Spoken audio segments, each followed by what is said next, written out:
Minhas senhoras e meus senhores, permitam-me, antes de mais, que inicie esta minha intervenção por um agradecimento que, sendo óbvio, impõe-se naturalmente com tudo que seja dito. Quero assim começar por agradecer à senhora Presidente da Direção da Associação Nacional das Farmácias, doutora Emma Paulino, a amabilidade do convite que me dirigiu e bem assim a distinção que ora me é concedida, enquanto Presidente da Comissão Parlamentar de Saúde, de poder usar da palavra na abertura desta sessão evocativa dos 50 anos da Associação Nacional das Farmácias. É com muito gosto que hoje aqui estou. Fundada na sequência do Decreto-Lei 215-C/75 de 30 de abril, visto e aprovada em Conselho da Revolução, como era a data em todos feitos constar, que há 50 anos conferiu às entidades patronais o direito de se constituírem associações para a defesa e promoção dos seus interesses empresariais, ou seja, no momento já posterior ao da realização das primeiras eleições livres em Portugal para a Assembleia Constituinte, e a poucos meses do país ver aprovada a Constituição da República Portuguesa em abril de 76, Constituição que consagraria, é sempre bom recordá-lo, no seu artigo 64º, o direito à saúde, a Associação Nacional das Farmácias constituiu-se, desde os primórdios da sua atividade, através também da ação das suas associadas, num verdadeiro agente da democratização do acesso à saúde em Portugal. Ainda que a condição em que falo, de representante de uma comissão parlamentar, isto é, de um órgão plural, recomenda que me contenha sempre dentro dos parâmetros da representação comum dessa pluralidade, julgo ser imperioso recordar, no momento em que alguns parecem querer questionar muitos dos avanços que o país conheceu desde a instauração do regime democrático, que terá sido provavelmente no setor da saúde, nomeadamente na democratização do seu acesso, aquele em que o país mais progrediu quando comparado com aquilo que era antes da criação do SNS. Também aqui, podendo ser isso óbvio, impõe-se contudo que seja igualmente dito. Nas palavras de António Arnaud, o SNS foi, aliás é, e queremos que continue a ser, a grande conquista social da democracia portuguesa. Permitam-me neste particular que aluda aqui a um recente ensaio publicado pela Fundação Francisco Manuel dos Santos, uma fundação cujo contributo para a disseminação do conhecimento junto ao grande público em Portugal importa, aliás, sempre reconhecer e aplaudir. Um ensaio, dizia, da autoria do Dr. Ricardo Sousa Antunes, publicado no passado mês de setembro, há semanas, portanto, intitulado Desigualdades em Saúde, onde, muito apropriadamente, o autor dá nota de ter sido precisamente ao nível dos indicadores em saúde, nesta mão cheia de décadas que, entretanto, juntos percorremos, que Portugal mais se aproximou dos países com os quais nos gostamos de comparar. Como ilustrativamente ali se recorda, entre muitos outros dados referidos, não apenas os homens e mulheres em Portugal, em 2020, já poderiam esperar viver cerca de 15 anos mais do que em 1970, como também ao nível da mortalidade infantil, Portugal passou de uma das mais altas taxas de mortalidade, então, em 1970, cerca de 5 vezes mais alta do que nos Países Baixos, para inversamente uma das mais baixas, hoje inferior mesmo àquela dos Países Baixos. Como bem já ouvi dizer ao Dr. Ricardo Sousa Antunes, a democracia faz bem à saúde. Não poderíamos estar aqui também mais de acordo. E mais uma vez, também não será a circunstância de tal poder ser tido como óbvio que deve-se obstar a que seja dito.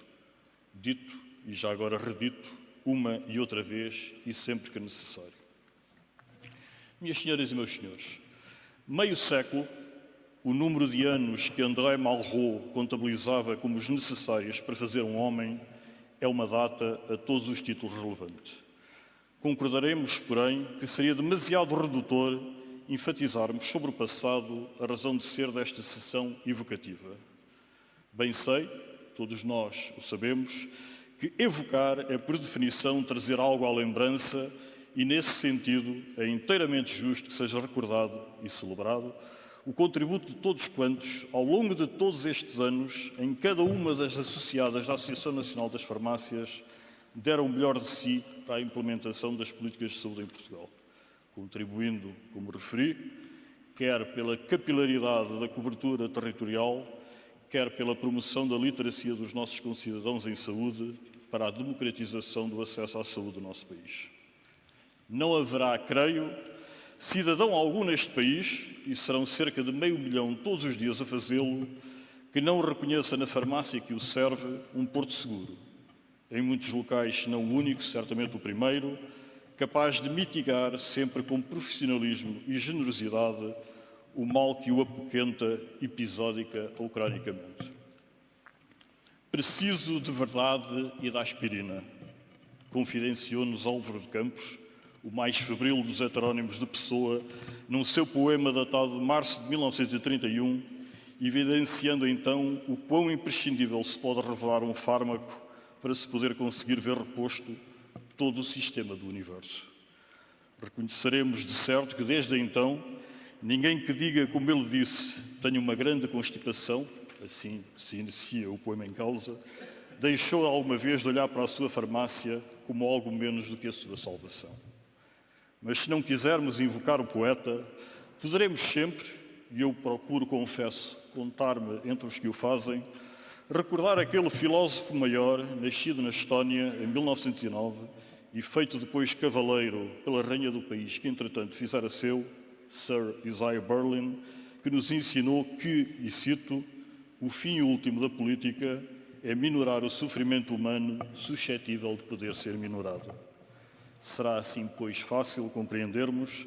não ser pequeno o exemplo para a política e para os políticos, que as farmácias deste país, ao longo de todos estes anos, dia após dia, todos os dias, não deixaram, afinal, de nos dar. Memória, reconhecimento, comunidade e futuro são, como muito apropriadamente assinalava a senhora Presidente da Direção da ANF, Dra. Emma Paulino, no amável convite que me dirigiu para hoje aqui estar, os 4 pilares em que se pretendem ver alicerçadas as comemorações destes 50 anos.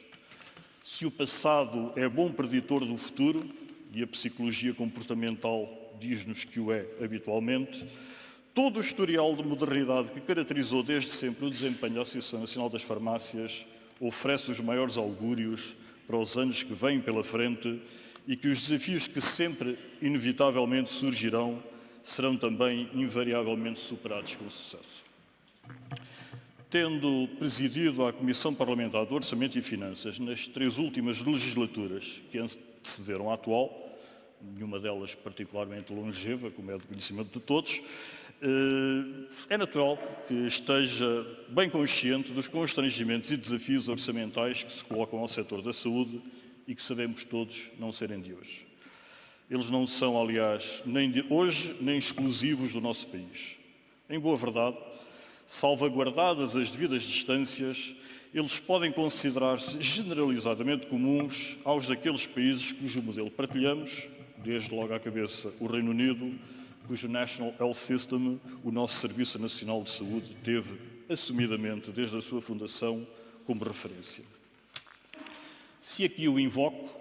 faço tão somente para recordar que muito recentemente, há não mais de 3 meses, foi apresentada pelo Governo ao Parlamento Britânico a proposta de um conjunto substancial de reformas sob o título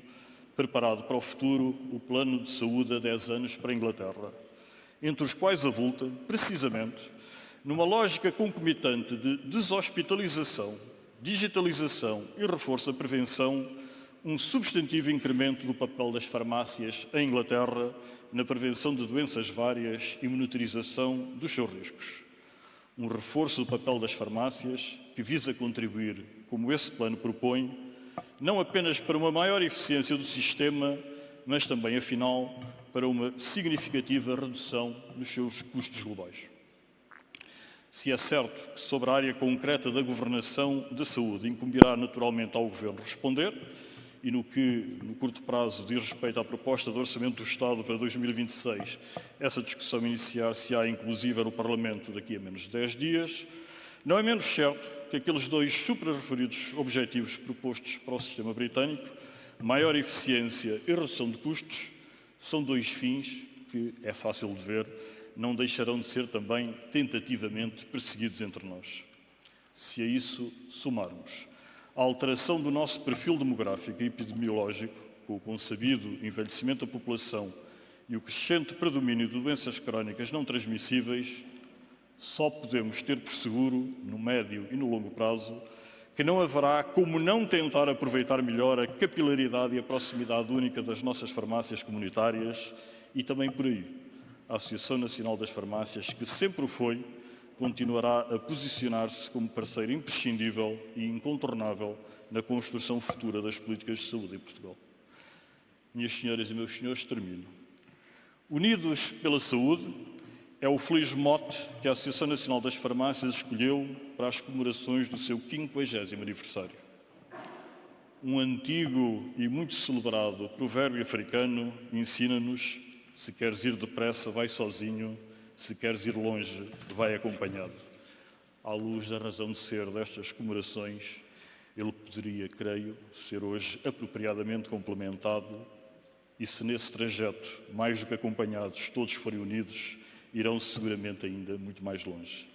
Parabéns, pois, à Associação Nacional das Farmácias por estes 50 anos de percurso e quero desejar muitas felicidades para os muitos mais que estão ainda por vir. Muito obrigado pela vossa atenção.